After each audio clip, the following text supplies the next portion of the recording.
Redação 8. A primeira pergunta é: você já vem praticando redação? Você já assistiu às 7 aulas anteriores? Eu apresentei passo a passo 7 modelos de introdução para que você pratique, porque redação é essencialmente prática. Hoje vamos discutir clareza. Lembre que você escreve, tem que escrever pensando no leitor.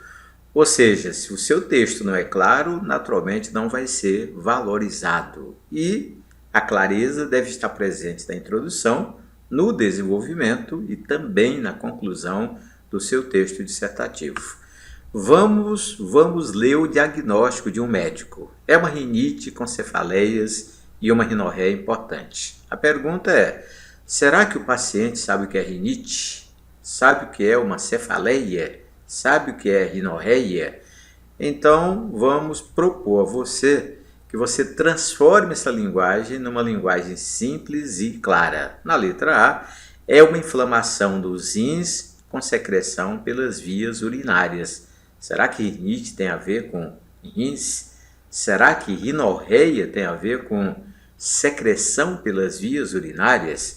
Ou você escolhe letra B de bola? É uma inflamação da mucosa nasal com dor de cabeça e secreção de catarro.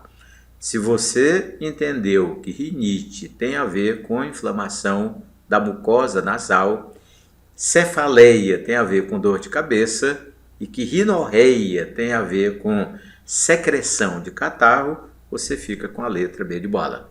Mas agora acho que você compreendeu o que é clareza. Se não compreendeu ainda, vamos definir para você. Clareza textual é qualidade do que é inteligível, ou seja, do que é compreensível com facilidade. É ainda a qualidade principal de textos orais e escritos. E ainda é o que é facilmente compreensível pelo leitor, já que você não vai falar, você vai produzir texto. Então o foco da sua redação é o leitor. E não esqueça, um leitor exigente porque é professor de língua portuguesa.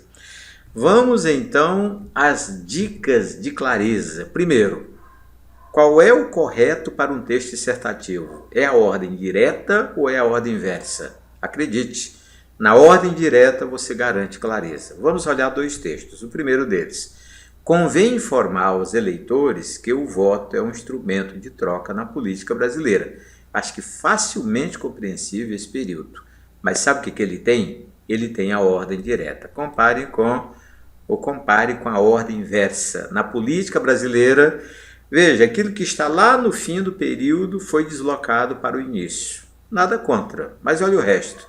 Na política brasileira, aos eleitores convém informar que é instrumento de troca o voto. Não é que a pessoa não compreenda o período na ordem inversa. Eu acho que compreende, mas demora mais a compreender. E há uma coisa séria a respeito de quem lê: a rapidez para a compreensão ou rapidez para compreender o que está escrito. Portanto, você deve preferir a ordem direta. Outra dica importante: o que é normal para o texto dissertativo? É a denotação ou a conotação? Você lembra o que é denotação? É a linguagem normal, a linguagem sem enfeites, sem figura de linguagem. A conotação é a linguagem especial, muito comum nos textos poéticos ou nos textos literários. Então, o seu texto deve preferir a linguagem denotativa. Leia: transparente, 2 pontos. Assim deve ser a gestão pública em relação à saúde e à educação. Direto, né? Com poucas palavras. Agora leia como ficou especial. Clara como o sol. Assim deve ser a gestão pública em relação à saúde e à educação. Se você me perguntar se há erro gramatical, não há. Mas essa linguagem clara como o sol, ela é poética. Parece que o texto dissertativo vai mais para o lado prático, para o lado técnico. Você vai trocar 4 palavras, clara como o sol, pela palavra transparente. Claro que vai ficar muito melhor, muito mais direto e vai colaborar com a clareza do seu texto. E agora, vamos para os períodos longos e os períodos curtos. Olha, eu acho que você já deduziu. Períodos longos naturalmente atrapalham a clareza textual. Vamos ler o texto de um fôlego só e depois eu quero que você sinta o efeito dessa leitura.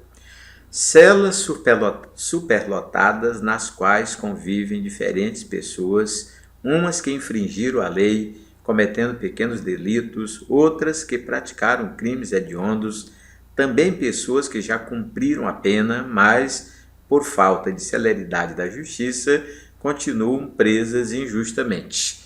Se você me perguntar qual é o erro desse texto, é o período muito longo. Sabe qual é o efeito? É que quando você chega ao fim, você não lembra o que leu no início. Outro efeito negativo: como as ideias estão misturadas, você não valoriza nenhuma delas. É como se todas estivessem, sei lá, todas estivessem sem destaque, todas estivessem no mesmo nível. Percebeu agora? Agora vamos olhar o mesmo texto produzido em 3 períodos distintos. Leia. Celas superlotadas em que convivem diferentes infratores da lei. Terminou. Agora você começa com letra maiúscula, né? Uns cometeram pequenos delitos. Ponto e vírgula. Sabe que o ponto e vírgula corresponde praticamente a um ponto. Outros praticaram crimes hediondos. Olha como a ideia vai ficando dividida, clara, né, organizada. E aí, o último, há também pessoas cuja pena já foi cumprida, mas por lentidão da justiça continuam presas injustamente. Então, para quem lê, esse modelo com períodos menores é o modelo eficiente que colabora com a clareza textual. Convenceu-se? Então vamos para a norma culta da língua. Quando você leu, há também pessoas cuja pena já foi cumprida. Você tem intimidade com o verbo haver? Não pode ser o verbo ter nessa situação. Então você tem liberdade para usar o verbo haver ou para usar o verbo existir. Ter consciência da norma culta é saber, por exemplo, que o verbo haver, nesse caso, é impessoal e por isso tem que ficar no singular. Perceba, o a está no singular e pessoas está no plural. Você não pode fazer a concordância entre o verbo e o substantivo. Mas você tem liberdade para trocar o verbo haver pelo verbo existir. Não há uma construção melhor que a outra, é uma questão de escolha, mas também é uma questão de concordância. Você não pode dizer existe também pessoas, porque o verbo existir ele é pessoal e concorda obrigatoriamente com o sujeito. Construção correta, existem também pessoas. Então, tomar consciência a respeito disso, porque por bem ou por mal você vai ter que usar o verbo haver ou o verbo existir, mas não troque os dois pelo verbo ter, que você comete erro gramatical. Vamos olhar mais um detalhe da norma culta da língua. Você já treinou para usar o cujo, cuja? É uma palavra que está praticamente em extinção, porque praticamente não a usamos na fala. É importante empregá-la na escrita. Olha a frase. Há também pessoas cuja pena já foi cumprida, é erro gramatical. E em que consiste o erro? Você empregou o pronome cuja, que é um famoso pronome relativo, e ele rejeita o artigo. Para você ter uma ideia, não pode ser usado o artigo nem antes nem depois. Por isso, uma regra prática: jamais aceite crase antes do cuja. E depois do cuja, antes do substantivo, esse azinho é proibido. Observe a frase correta. Há também pessoas cuja pena já foi cumprida. Por quê? Porque quando você lê e percebe esses detalhes gramaticais, claro que você vai empregá-los também na hora de escrever. Mais um detalhe da norma culta da língua. Há também pessoas cuja pena já foi cumprida, vírgula, mais, vírgula, por lentidão da justiça, vírgula, continuam presas. Meu amigo, minha amiga, você pode ignorar muita coisa na língua portuguesa, mas não a pontuação na hora de escrever. E a pergunta que me fazem muito é a seguinte: esse mais, com uma vírgula antes e uma vírgula depois, tem lógica gramatical? Então, aprenda. O mais é uma conjunção coordenativa adversativa e a vírgula antes dele é obrigatória. Agora, a vírgula depois nunca é provocada pelo mais. Naturalmente, essa pontuação está correta, mas quem provocou vírgula após o mais foi a expressão por lentidão da justiça, que é um adjunto adverbial. Conclusão: a vírgula depois do mais é proibida. Proibida em função do próprio mais, mas ela é legítima se alguma locução adverbial for colocada após o mais. Uma vez um aluno disse: eu não tenho coragem de colocar uma vírgula antes e outra depois do mais. E eu perguntei: por quê? Disse: sei lá, o mais deve ficar oprimido, né? Entre duas vírgulas.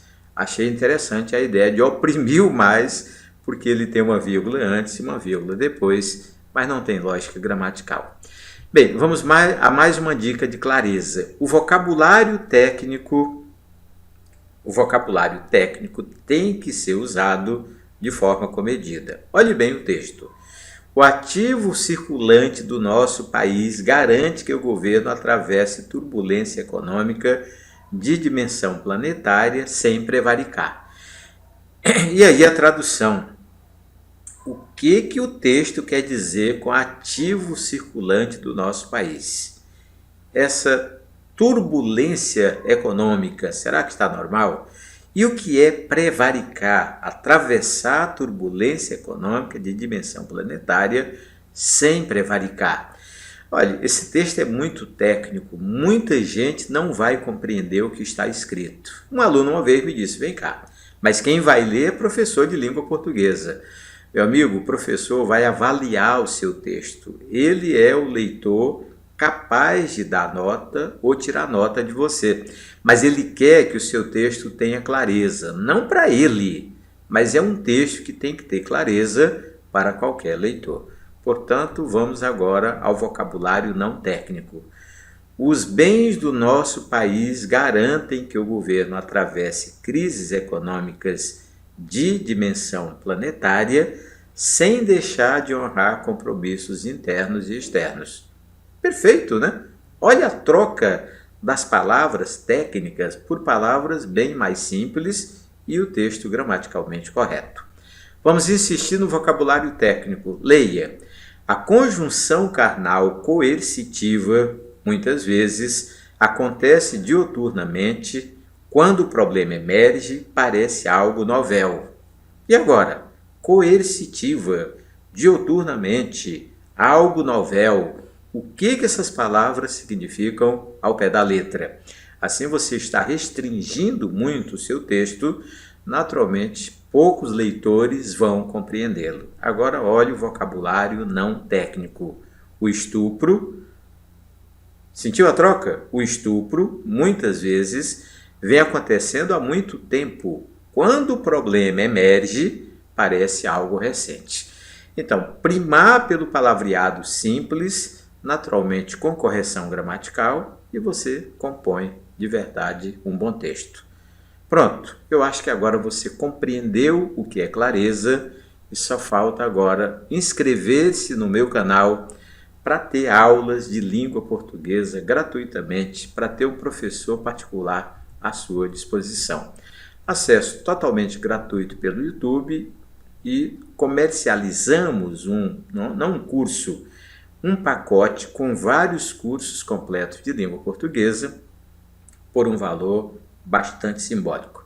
Está aí o link para você acessar. Se puder colaborar com o nosso projeto, agradeço-lhe muito. Até a nossa próxima aula.